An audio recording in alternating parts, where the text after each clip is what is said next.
경제읽기 시간입니다. 미국과 중국을 비롯해서 전 세계 곳곳에서 심상치 않은 인플레이션 소식이 들리고 있습니다. 물가 쇼크가 회복 국면에 들어서는 세계 경제에 타격을 주는 건 아닌지 우려도 커지고 있는데요. 관련 내용 살펴보겠습니다. 네, 다음 주제는요. 각종 규제로 내국인의 국내 부동산 거래가 위축된 사이 외국인 거래가 역대 최대 규모로 치솟았습니다. 역차별 논란부터 투기 지적이 나오자 정부가 외국인 부동산 자금 출처를 검증하는 시스템 구축에 나서겠다고 밝혔는데요.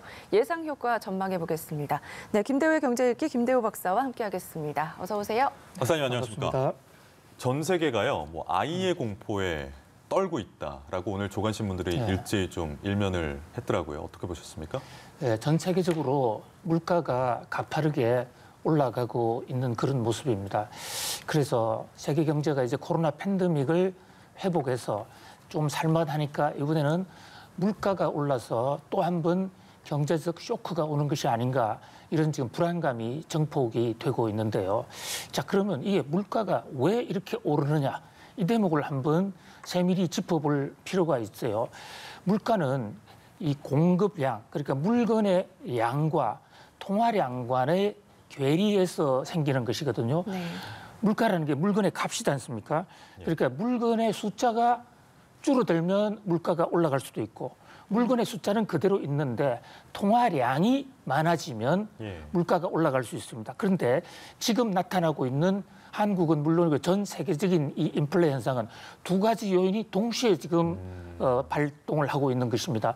물건의 양은 공급망 차질 때문에 생산량이 좀 줄어들고 있고 또 통화의 양은 코로나 팬데믹 때 푼 경기 부양용 정책 자금, 재난지원금 이런 것들이 지금 이제 시중에 소비자들의 손으로 들어가면서 그야말로 이제 경제학에서 말하는 코스트 푸시 디맨드 풀, 이 물가 상승의 양쪽 기둥이 다 지금 작동하고 있는 그런 모양새거든요. 네. 그래서 미국은 지금 무려 6.2%로 전년 동기 대비 올랐지 않습니까? 네. 유럽은 지금 독일 같은 경우에 4.5%, 독일 통일 이후에 제일 높은, 특히 미국의 6.2%는 31년 만에 지금 가장 높은 수준입니다. 네, 이 물가가 계속 급등하니까 예상보다 인플레이션이 더 지속된다는 분석도 나오고 있는데요.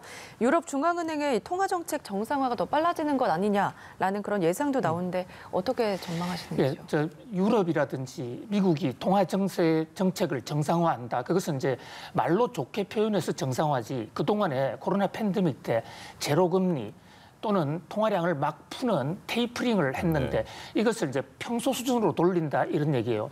자, 그렇다면 왜 우리는 인플레가 오는 것을 좀 참지 못하고 이렇게 관리를 정상화해야 되냐, 이 대목 한번 짚어볼 필요가 있어요. 기업 입장에서 생각해 보면요, 인플레가 되면 참 좋습니다. 자, 지금 물건을 하나 원자재를 도입에다가 자동차를 만들어서 6개월 후에 파는데 6개월, 그 생산 과정이 6개월 정도 걸린단 말이죠. 그런데 처음에 사올 때는 100원에 사왔는데 자동차를 팔 때는 원자재 가격이 200원, 300원으로 올랐다. 그러면 자동차 가격을 훨씬 더 많이 받을 수 있는 거지 않습니까? 그렇죠. 예를 들면. 그렇습니다. 그래서 인플레가 되면 기업의 생산이 늘어나고 기업의 수지가 굉장히 좋아집니다. 요즘 미국 기업이나 한국 기업들의 이 상장사들의 실적이 좋아지는 것은 인플레 효과가 많이 있어요. 네. 그런데 문제는 이 인플레가 너무 빠르게 또 지속적으로 진행되면 아예 기업 입장에서는 물건을 생산해도 팔고 싶지 않겠죠. 내년에 가지고 있으면 더 높아지니까요. 그러면 경제가 마비돼서 공급량이 줄어들어서 물가가 폭등할 수 있고요. 네. 또 하나는 이렇게 인플레가 되었을 때 자산 가지고 있는 사람들은 부자가 되는 반면에 이제 우리 같은 급여 생활자들은 상대적으로 실질 소득이 줄어드는 거예요.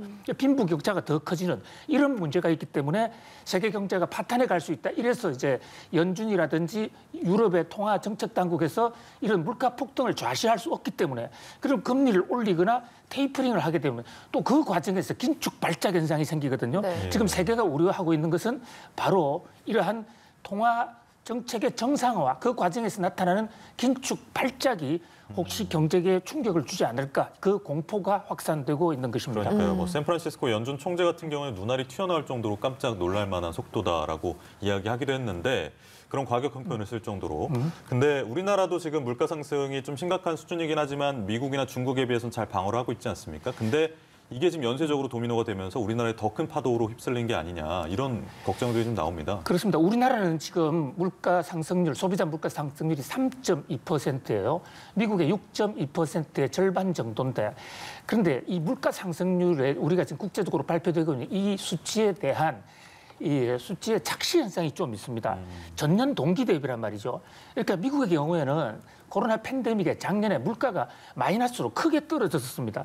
그것을 분모로 해서 구하다 보니까 우리보다 좀 더 높은 것으로 나타나고 한국은 코로나 상황에서도 경제 선방을 잘해가지고 물가가 미국보다는 덜 떨어졌거든요. 그러다 보니까 3.2인데 그래서 한국이 미국보다도 물가가 덜 올랐다. 이렇게 단정적으로 얘기하기는 좀 예. 어렵습니다. 그런데 어쨌든 지수상으로 나타나는 걸 보면 우리는 조금 그래도 덜한 편인데 문제는 이제 미국 같은 나라가 갑자기 금리를 올리면 금리가 돈의 값이단 말이죠. 그러면 달러 값이 올라갈 것이 우려되니까 외국인 자본들이 일시에 우리나라로 들어와 있던 돈이 미국으로 가고 들어오려고 계획했던 돈이 안 들어와서 미국으로 가면 한국의 주가가 떨어질 수 있는 이런 어떤 이 외환 쇼크가 또 올 수 있거든요. 네. 그런 면에서 서로 우리나라가 통화 관리를 잘 하고 또 물가 관리를 잘 하고 있다 하더라도 영국발, 독일발, 미국발 금리 인상 또는 테이퍼링에 예의주시하고 충격을 연쇄적으로 나비 효과를 받을 수밖에 없다. 그런 면에서 대책을 강구해야 될 것으로 보입니다. 알겠습니다. 다음 주제 넘어가 보겠습니다. 이 정부가 외국인 부동산 자금 출처의 시스템을 재정비하기로 했습니다. 이 그간 부동산 규제로 이 국내 부동산 거래가 좀 위축된 틈을 타서 외국인들이 부동산 쇼핑을 하고 있다. 그런 지적이 많은데요. 지금 현재 어떤가요? 네, 요즘 그 전 세계를 상대로 부동산 투기를 하는 사람들, 특히 중국 사람들이 많은데요. 네. 중국은 자기 나라에서 부동산 소유가 원칙적으로 안 됩니다. 그렇다 보니까 부동산 가격이 높고 소유권이 자유화되어 있는 다른 나라 부동산을 중국 사람들이 많이 사는 경향이 있는데요. 그 사람들 커뮤니티에 들어가 보면 요즘 한국이 그냥 물이 좋다. 한국의 부동산을 사자 이런 얘기를 많이 합니다. 왜냐하면 한국은 최근 한 5년간 부동산 안정화를 한다고 그러면서 각종 규제를 많이 했습니다. 그래서 은행 대출도 이제 크게 줄여보였고 또 세금도 많이 때리고 그러는데 외국인에게는 이 규제를 적용하기가 어렵거든요. 예. 양도세나 종부세 같은 경우에도 우리나라는 2주택, 3주택은 지금 중과를 해서 82.5%까지 세율을 때리는데 외국인은 이 사람이 부부가 거래를 했거나 자식이 거래했을 때 1가구 1주택인지 3주택인지 알 수 있는 길이 없는 거예요. 그러다 보니까 외국인은 양도세가 훨씬 쌉니다. 그리고 대출급도 자기 나라 은행에서 대출을 받아서 오면 대출 규제를 안 받죠. 그러다 보니까 우리나라의 부동산 규제 와중에 우리나라가 중국인들 포함해서 전 외국인들의 이 부동산 투기의 장이 됐다. 이것은 오히려 이제 국내 사람들 입장에서는 역차별이 됐고 정부가 아무리 부동산 규제를 해도 부동산 가격이 계속 올라가는 그런 요인이 되는 것이 아닌가. 지금 그래픽에서도 보시다시피 국내 아파트 취득을 보면 중국이 단연 많죠. 예. 그다음에 중국, 미국 이런 수인데 그게 연도별로 보더라도 최근에 와서 외국인들의 부동산 거래가 이제 폭발적으로 늘어나고 있어서 이에 대해서 좀 대책이 필요하다는 얘기가 상당히 지금 줄기차게 나오고 있는 상황입니다. 예. 네. 우리나라 사람들은 뭐 전세난에 그리고 부동산 가격이 너무 올라서 고통받고 있는데 네. 외국인들이 편안하게 부동산 쇼핑을 하고 있었다고 하니까 그렇습니다. 조금 좀 네. 억울하다는 생각도 좀 드는데 그 환치기 수법을 이용해서 부동산 쇼핑에 나섰던 그런 사례도 적발이 된 적이 있죠. 그렇습니다. 환치기라는 게 뭐 말이 환치기 하니까 뭐 굉장히 이상한 용어 같은데요. 예. 가장 간단한 겁니다. 예를 들어서 한국에 있는 사람이 부동산을 사고 싶은데 정부의 규제에 의해서 자금 출처 조사가 골치가 아파서 세무조사에서 조사를 나온다. 그러니까 정부의 규제 때문에 부동산을 살 수 없다. 그러면 한국에 있는 중국인 친구에게 그 자기 돈을 중국인에게 넘겨주고 중국인 명의로 한국의 부동산을 하나 삽니다. 예. 그런 다음에 중국에 있는 그 사람의 부인, 그 사람의 부인이 중국에 있다면 그 부인이 한국 사람의 중국 유학 중인 자녀한테 그만큼에 해당하는 위안화 돈을 자기 아들한테 유학 자금으로 주게 되면 중앙은행을 거치지 않고 그러네요. 국가망을 거치지 않고 저절로 거래할 수 있는 것인데 이게 우리가 외환관리법에서 말하는 환치기 수법입니다. 네. 이런 방식으로 하게 되면 우리나라 금융당국이나 세금당국에서 전혀 알 수가 없죠. 그러다 보니까 이제 이런 사례도 많고 또 특히 이제 수출 금액을 조작한다든지 뭐 각양의 방법으로 실제로 우리나라 사람의 부동산 투자임에도 불구하고 외국인 명의를 이용했을 때는 외국인인 거래처럼 포장이 될 수도 있거든요. 네. 이런 부작용도 많이 지적이 되어 오고 있습니다. 네, 어쨌든 이걸 규제를 해야 되는데 현재 이 외국인 부동산 보유 현황은 공식 데이터도 없는 상황이라서 외국인들을 규제하기는 어렵다 그런 의견도 있습니다. 빠른 좀 대책이 필요할 것 같은데요. 예, 정부가 이 외국인 부동산 투자에 관해서 적어도 불법적인 것은 막아야 되겠다고 해서 상당히 중대한 조치를 하나 취했습니다. 그것은 한국은행의 외국환 거래망과 관세청의 수출입 통계망을 서로 통합을 하는 건데요. 사실 이 대목이 그동안에 안 돼 있었기 때문에 기업들, 주한 외국인 기업들이 수입 물량, 수출입 물량을 과대 포장이나 과소 포장하는 방식으로 외국으로부터 돈을 끌어온 다음 그 돈으로 국내 부동산을 사는 사례도 많았거든요. 네. 그런데 이제 외국으로부터 돈이 들어올 때는 한국은행의 외국환 관리 시스템에 잡히는데 그 돈과 관세청의 수출입 통계하고 대조해 보면 이게 실제 수출인지 아닌지를 확인할 수 있거든요. 네. 그래서 이번에 관세청과 한국은행이 통합이 됩니다.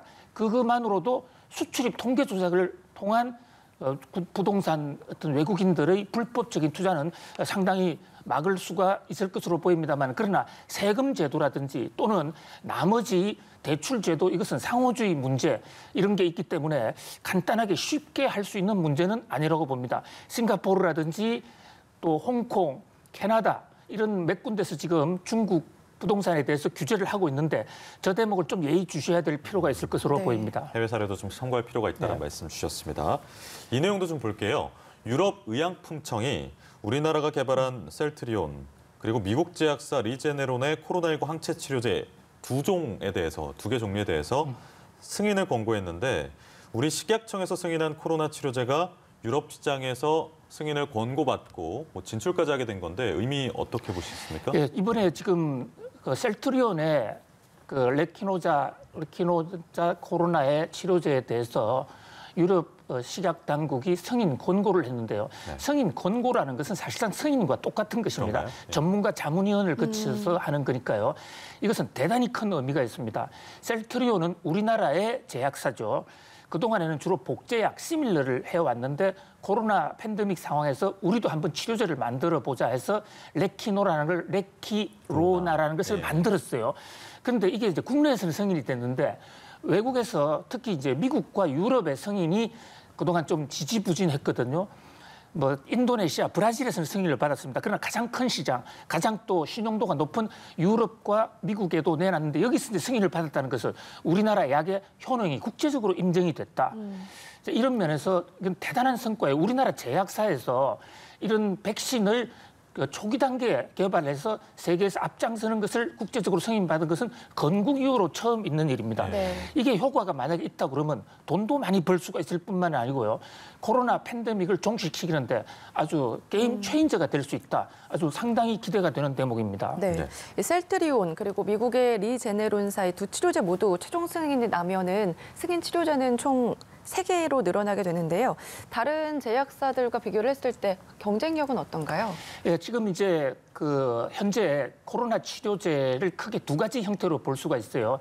지금 셀트리온이 개발한 이 코로나 치료제는 현재 정맥 주사를 놓는 것입니다. 네. 네. 60분간 주사를 놓는 것이기 때문에 집에서 주사 놓기가 어렵기 때문에 이게 병원에 와야 되는 그런 이제 좀 번거로운 점은 있어요. 거기에 비해서 지금 화이자나 머크 이 두 군데는 아직까지 승인은 받지 않았지만 최근에 화이자가 만들어냈다고 이제 보도를 하고 있는데 이 회사들은 먹는 알약이거든요.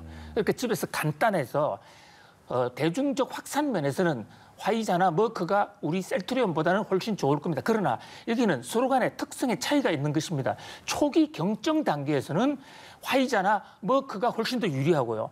지금 우리나라가 개발한 셀트리온의 이 코로나 치료제는 좀 중증에서 고증으로 가는 그런 위험성이 있는 경우 그때 정맥 주사를 놓기 때문에 각자 의미가 있고 저것이 앞으로 효능이 좀 더 입증이 된다고 그러면 우리나라가 코로나 팬데믹에 우리나라의 원천 기술로서 기여하는 아주 그 기념비적인 그런 중요한 사건이 될 것으로 보입니다. 네, 알겠습니다. 오늘 말씀 여기까지 듣겠습니다. 김대호의 경제읽기 김대호 박사와 함께했습니다. 고맙습니다, 박사님. 고맙습니다. 감사합니다.